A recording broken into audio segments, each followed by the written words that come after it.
Are you prepared for some terrifying news? A new study coming out of the Massachusetts Institute of Technology and published in the journal Nature Communications suggests that the North China Plain will become uninhabitable by the later third of the century, thanks to heat waves brought on by climate change.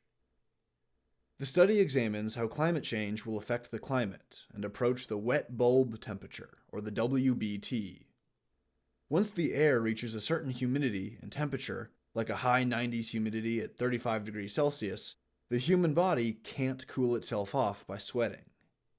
This is so dangerous that it won't just kill the frail and elderly, it will also kill fit, healthy adults, as exposure to WBT conditions will kill a fit person sitting in the shade within 6 hours. If the heat wave lasts for more than a day, everyone who doesn't spend that time inside of a pool or in front of an air conditioner is going to die. The US National Weather Service considers a WBT above 31 degrees Celsius to be an extreme danger and warns, quote, "If you don't take precautions immediately, you may become seriously ill or even die," unquote. In the abstract, the researchers say, and I quote, "We project based on an ensemble of high-resolution regional climate model simulations that climate change would add significantly to the anthropogenic effects of irrigation, increasing the risk from heat waves in this region. Under the business-as-usual scenario of greenhouse gas emissions, North China Plain is likely to experience deadly heat waves, with wet bulb temperature exceeding the threshold defining what Chinese farmers may tolerate while working outdoors. China is currently the largest contributor to the emissions of greenhouse gases, with potentially serious implications to its own population. Continuation of the current pattern of global emissions may limit habitability in the most populous region of the most populous country on Earth," unquote. Now, the thing to know about this region is that it has really fertile soil. It's a really fertile series of river valleys, and it's really good for farming. And there's a lot of irrigation work that goes on, and this actually helps raise the local temperature here by about 0.5 degree Celsius. And because it's so good at growing food, it's a really dense urban center as well. I mean, you got super cities and megalopolises that are connected over the entire area here. This is home to some 400 million people and some of the biggest super cities in China, like Shanghai, Tianjin, and Qingdao. The research implies that these places would be hit by hundreds of WBT-level heat waves, including multiple WBTs that reach the terminal 35 degrees Celsius mark. This is where people start to die in huge numbers. Now, the researchers who worked on this study, led by Professor El Fatah El Tahir, have also done work on climate change and future heat waves for the Middle East and South Asia. They expect places like Abu Dhabi, Doha, Dubai, and parts of Iran to experience terrible heat waves and WBT events.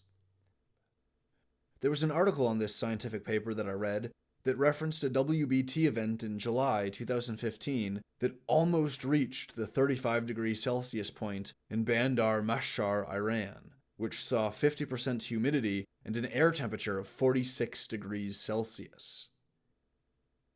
They also found that the populated regions of India, like the Ganges River Valley, would also be hit by extreme heat waves and wet bulb temperatures. They said that the worst effects would be felt off of the coast, over the ocean near the Arabian Peninsula. And while it's good that there's not really any people living there, it's probably not going to be too good for any fish wildlife. Really high air temperatures will affect the ocean temperature. But as far as the terrestrial landscape goes, that North China Plain is going to receive the worst of it. This news comes alongside another report from scientists at Climate Central that suggests that a mean temperature rise of 3 degrees Celsius would create an irreversible rise in sea level by up to 2 meters. This would drown the world's coastal cities, from New York and Miami to Shanghai and China. Economic and population centers across the planet will be drowned, and people will be pushed inland by the millions. The refugee crisis that we have today will pale in comparison as people get displaced on a scale that the world has never seen before. And in many of these places, city and state officials are doing little to nothing to prepare for this eventuality. It's gonna get ugly, guys. it's going to get really, really ugly. We're looking at a near future climate collapse. We're looking at huge swaths of the planet becoming uninhabitable. There's more than 1.5 billion people who live in the most vulnerable regions outlined in this study, and if nothing is done about this, if it continues business as usual, if no one moves out and populations continue to grow as normal and there's no measures that are being taken to safeguard against the heat or rising seas, we could see hundreds of millions of people die in our lifetimes. Under these circumstances, we would be forced off of non-renewable energy almost overnight, and the world as we know it today, politically and economically, will collapse.